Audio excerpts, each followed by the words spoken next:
Assalamualaikum warahmatullahi wabarakatuh. Perkenalkan, nama saya Faisal Mardika, NIM 191401112. Di sini saya akan menjelaskan sedikit tugas dari ujian akhir semester 3 dengan mata kuliah ilmu pengetahuan sosial. Baik, selanjutnya kita lanjutkan ke PPT. Baik, kita lanjut pada PPT. Ini profil saya. Dan selanjutnya saya akan membahas perjuangan bangsa Indonesia mempertahankan kemerdekaan. Ada 7 poin di sini. Yang pertama adalah pertempuran Surabaya. Tanggal 25 Oktober 1945, tentara sekutu mendarat di Surabaya dipimpin oleh Brigadir Jenderal Malabi. Pada tanggal 27 sampai 30 Oktober 1945 terjadi kontak senjata antara para pemuda Indonesia dengan pasukan Inggris. Pada tanggal 9 November 1945, Inggris mengeluarkan ultimatum yang berisi semua pimpinan dan orang Indonesia yang bersenjata harus melapor dan meletakkan senjatanya di tempat yang ditentukan dan menyerahkan diri dengan mengangkat tangan. Namun ultimatum tersebut ditolak oleh pihak Indonesia. Pada tanggal 10 November 1945 terjadi pertempuran yang sangat dahsyat. Pasukan Inggris menggempur Surabaya dari darat, laut maupun udara. Peristiwa 10 November ini diperingati sebagai Hari Pahlawan. Selanjutnya, pertempuran Ambarawa. Pada tanggal 20 Oktober 1945, tentara sekutu di bawah pimpinan Brigadir Batsel mendarat di Semarang dengan maksud mengurus tawanan perang. Kedatangan sekutu ini dibonceng oleh Nica. Namun ketika pasukan sekutu dan Nica telah sampai di Ambarawa, Magelang untuk membebaskan para tawanan tentara Belanda, para tawanan tersebut justru dipersenjatai sehingga menimbulkan kemarahan pihak Indonesia. Pada tanggal 26 Oktober 1945, di kota Magelang terjadi pertempuran antara pasukan TKR dengan pasukan gabungan Inggris dan Nica. Pada tanggal 12 Desember 1945, pertempuran berkobar di Ambarawa. Kol Sudirman langsung memimpin pasukan yang menggunakan taktik gelar supit urang atau pengepungan rangkap dari kedua sisi sehingga musuh benar-benar terkurung. Kemenangan pertempuran ini kini diabadikan dengan didirikannya monumen pahlawan Ambarawa. Selanjutnya pertempuran Medan Area. Pada tanggal 9 Oktober 1945, pasukan sekutu di bawah pimpinan Brigjen T.D. Kelly mendarat di Medan dan diboncengi Nica yang dipersiapkan untuk mengambil alih pemerintahan. Pada tanggal 13 Oktober 1945, pemuda dan TKR bertempur melawan sekutu dan Nica dalam upaya berebut dan mengambil alih gudang-gudang pemerintahan dari tangan sekutu. Pada tanggal 10 Desember 1945, sekutu dan Nica melancarkan serangan besar-besaran terhadap kota Medan. Selanjutnya untuk melanjutkan perjuangan di Medan, maka pada bulan Agustus 1946 dibentuk Komando Resismen Laskar Rakyat Medan Area. Komandan ini terus mengadakan serangan terhadap sekutu di wilayah Medan. Hampir di seluruh wilayah Sumatera terjadi perlawanan rakyat. Selanjutnya adalah Bandung Lautan Api. Peristiwa Bandung Lautan Api adalah peristiwa kebakaran besar yang terjadi di kota Bandung pada tanggal 24 Maret 1946. Dalam waktu 7 jam, sekitar 200.000 penduduk Bandung membakar rumah mereka, meninggalkan kota menuju pegunungan daerah selatan Bandung.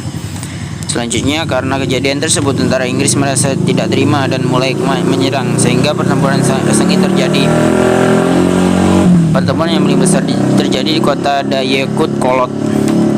Selanjutnya, agresi militer.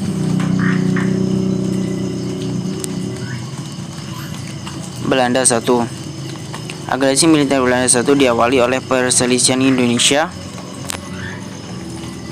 dan Belanda akibat perbedaan penafsiran terhadap ketentuan hasil perundingan Ligarjati.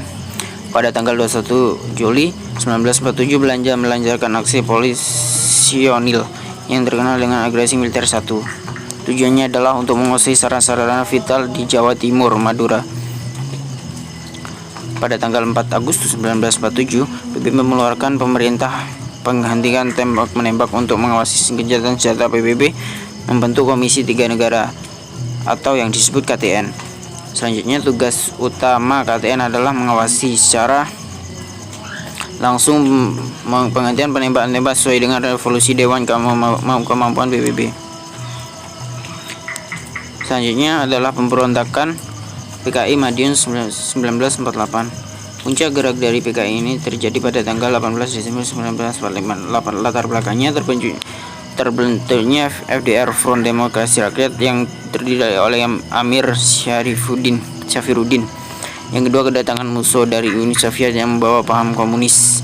Tujuannya mendirikan negara Republik Soviet Indonesia Komunis. Yang kedua, menghancurkan dan menggulingkan kabinet Hatta. Usaha perlawanan. Yang pertama, pemerintah mengadakan operasi militer di Jawa Tengah.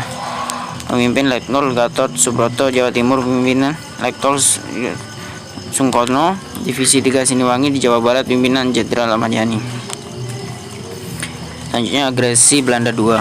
Latar belakang terjadinya agresi Belanda II disebabkan karena perundingan Rheinfall mengalami kemacetan.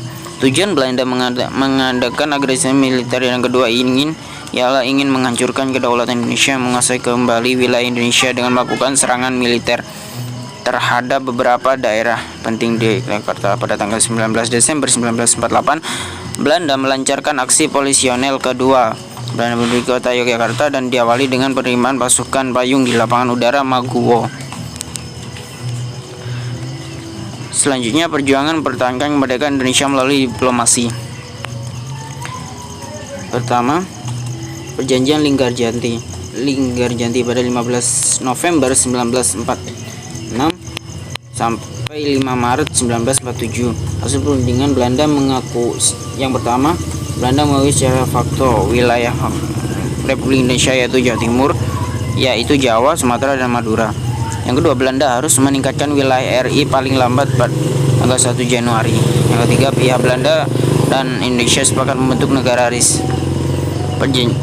Pelanggaran perjanjian Nashville pada tanggal 18 Desember 1947 sampai 17 Januari 1948. Delegasi Indonesia dipimpin oleh Amir Syarifuddin. Delegasi kerajaan yang dipimpin oleh R. Abdul Qadir Wijayatmo. Hasil perundingan, Belanda hanya mengakui Jawa Tengah, Yogyakarta, dan Sumatera sebagai bagian wilayah Republik Indonesia.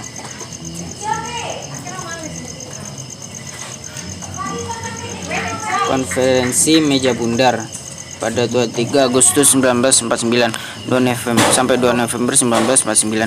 Hasil dari konferensi Meja Bundar KMB adalah Belanda mengakui RIS sebagai negara kemerdekaan dan berdaulat. Yang kedua, status Irian Barat diselesaikan dalam waktu setahun sesudah pengakuan kedaulatan. Baik, terima kasih sedikit yang saya sampaikan di daftar pustakanya. Lanjutan daftar pustakanya. Terima kasih atas perhatiannya. Wassalamualaikum warahmatullahi wabarakatuh. Mohon maaf, sedikit tambahan. Manfaat dari mempelajari materi perjuangan bangsa Indonesia mempertahankan kemerdekaan adalah bagus untuk meningkatkan pendirian terhadap orang yang mempelajari materi ini dan dapat meningkatkan rasa bela negara bagi sang pembaca. Soekarno pernah mengatakan, jas merah, jangan sekali-kali melupakan sejarah. Mengingat sejarah berarti belajar harus dan terus untuk mau terwujudnya negara Indonesia yang adil, makmur, dan sejahtera. Terima kasih.